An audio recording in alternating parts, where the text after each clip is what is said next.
Warm welcome yet again to the Ref Show, and yet again we've got great talking points. One that's actually divided the refereeing community, and it just shows just how hard the job on the field is. Is a goal offside or isn't it offside?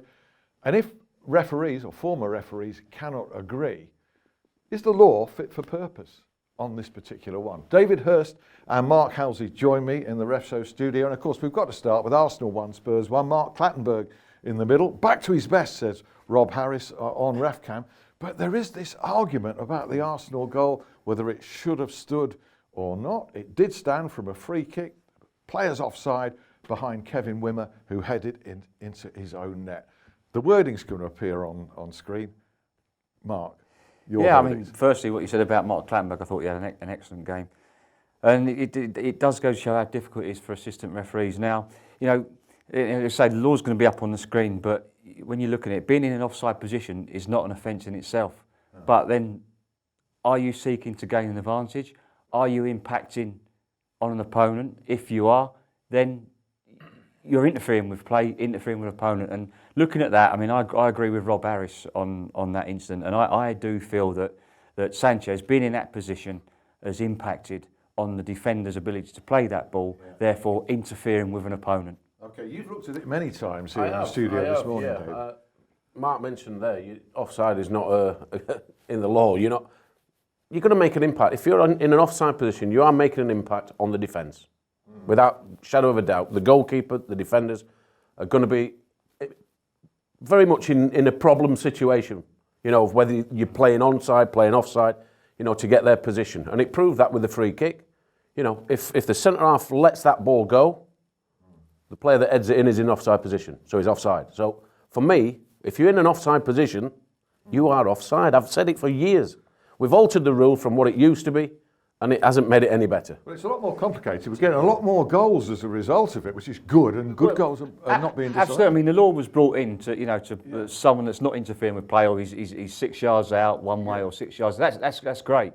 But I really do think, the IFAB, the way the law was written, I think Neil Barry and David Hirst has something to do with that. They were instrumental in writing up the new laws of the game for this season, and I think they need to revisit it and change the wording. Well, it was supposedly to simplify it, but actually they made it more complicated. And made it more complicated, difficult for referees and linesmen as well. Yeah, very much so. But if you go back, if you ask the strikers the situation, they're going to say, yeah, we're scoring more goals. Yeah. And more goals are being given. You go and ask the defenders that are involved in them situations, they're going to be saying, well, I didn't close that man down because I knew he was passing it to this man, but that man's offside, so he has automatically made an impact on my vision, on my movement as a defender. In my opinion, he definitely impacted on the opponent and thus interfering with the opponent. We look at, you go back to Saturday, Chelsea-Everton, Pedro, exactly the same thing. Does he make a movement? Well, because he's just offside, very difficult for the assistant. Yeah. But the replay show he was just offside. Does he impact by making a move towards the ball? He makes a movement towards the ball. He must impact on the goalkeeper. So that's offside as well. And I was a bit disappointed with an ex-senior colleague that lets the viewers know his opinions. And I just felt he was a bit disappointing in his interpretation of the law. Well, this was Howard Webb, wasn't it? Live on TV, and yes. He took issue with Keith Hackett, and therefore he's fair game for us to come back on that. Yeah, and I think it was a bit naughty of Howard what he said about Keith, but I think Howard's a little bit better than that. But let's move on.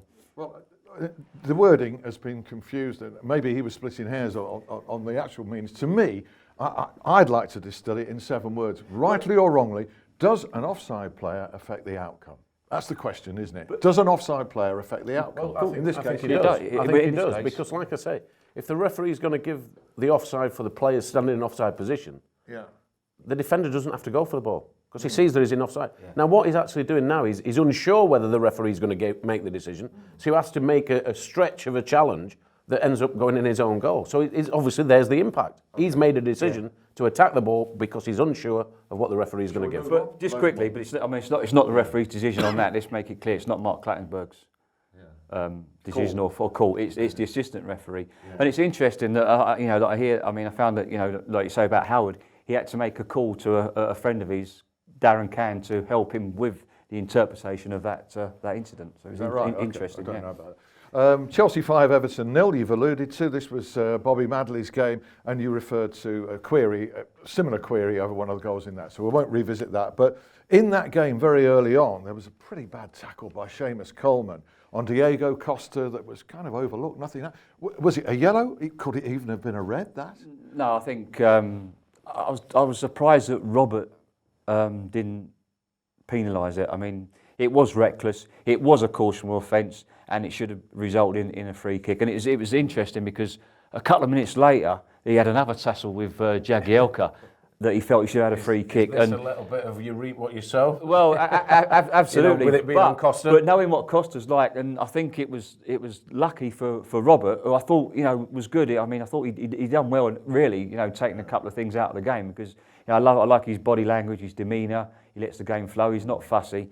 But as I say, Chelsea got 2 quick goals in succession, and that sort of calmed Costa back down. All right, let's just breeze through one or two because we've got loads more, including the player, lower divisions, who's been banned for 12 games. That's a long ban, but 1 or 2 guys don't think it's enough. We'll revisit that in the second part of the show. Also, there was a goal going in an FA Cup game, and the whistle blew for full time just as it was zooming into the net. That's another big talking point. Graham Scott was back in the Premier League. Hull 2, Southampton 1. Passed okay without incident, as would any game, I think, that finishes 6-1, or most games. Liverpool, rampant against Watford. Michael Oliver in charge there, very much in form.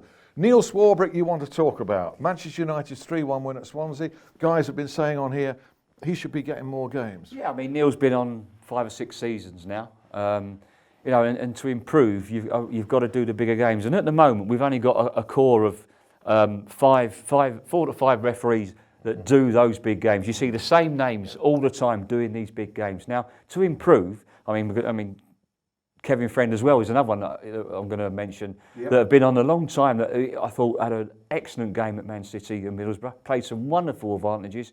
To improve, these guys need to be, stepping up, and the PGML showing a little bit of trust in them, throwing them into these games. Not seeing the likes of Mark Clattenburg, Martin Atkinson, Michael Oliver, Anthony Taylor, Andre Mariner. 88% of the big games are refereed by these guys. For want of a better way of putting it, they've got to step up to the big games to make the mistakes, to correct the mistakes. To learn through their mistakes. To learn. So you've got to stick them in there. They seem to be earning the bigger games, don't they? Well, you think? Yeah. Yeah. I think they're doing well enough. Yeah, I mean, every game's a big game in the Premier League, but it's stepping up to the A games, the Liverpool Man Uniteds, the Arsenal Tottenhams, the Arsenal Man Uniteds, the Liverpool But Chelseas. if you keep giving it the main 3, your main 4, you're never going to see how far these guys are going to go. That's why. Position. That's why I want to see the PGML put a little bit of trust in Neil Swarbrick, Kevin Friend. Give them these games, chuck them in. See how they do. Right, okay. Exactly. Kevin Friend's game was 1-1, as you said, Manchester City against Middlesbrough. Anthony Taylor, it was a great game he presided over. That was Burnley's 3-2 win over Crystal Palace. They only had 38% possession, Burnley again. If they ever get 50% possession, heaven help the opposition. It's always a good time to score as well, that time. Yeah, just right at the end, Ashley Barnes. West Ham 1, Stoke 1, and an informed referee in Andre Mariner here. That advantage as well for Stoke's equaliser. He just held off giving a penalty. Yeah, he did fantastic, and that's the difference between great referees and average referees. Learning, giving you that self a little bit of thinking time, a little bit of time, and he's seen it. Great advantage. Good referees make the right decisions. It's as simple as that. Just like players. Yeah, players the same as players, exactly. The best players make the best decisions. So do the best referees. You always used to decide, well, I'm going to decide to put the ball in the back of the net. That was a good decision you made. After time, I didn't decide it myself. You decided to, but it didn't always end up there, did it? Just happened, didn't it? Mike Dean's game, Sunderland's remarkable 2-1 win at Bournemouth. I don't know how many black cats Bournemouth ran over, literally, in order to not get at least something from that game. Stephen Pienaar's 2 yellow cards for a sending off. What do you think? Yeah, I mean, obviously, I can only go by watching the highlights. I thought the first caution was very, very harsh. I thought he could have managed that, but obviously, I haven't seen what's gone on before, so that could have been his 4th or 5th foul. But in isolation, it wasn't a first call. It wasn't a caution for me. Okay, well, but the second one, I mean, you can't have no complaints. It's a rare query against Mike Dean. Was there another case of grappling in the Premier League over the weekend, not punished, We'll talk about that in part 2 of the Ref Show. There's a few incidents in the Championship. Sheffield Wednesday, your old team, certainly can't blame the referee for going down 2-1 at home in their game, even though I thought there was a bit of grappling unpunished in that. Do rejoin us for Ref Show part 2 with David Hirst and with Mark Halsey. I'm sure you'll be back for that.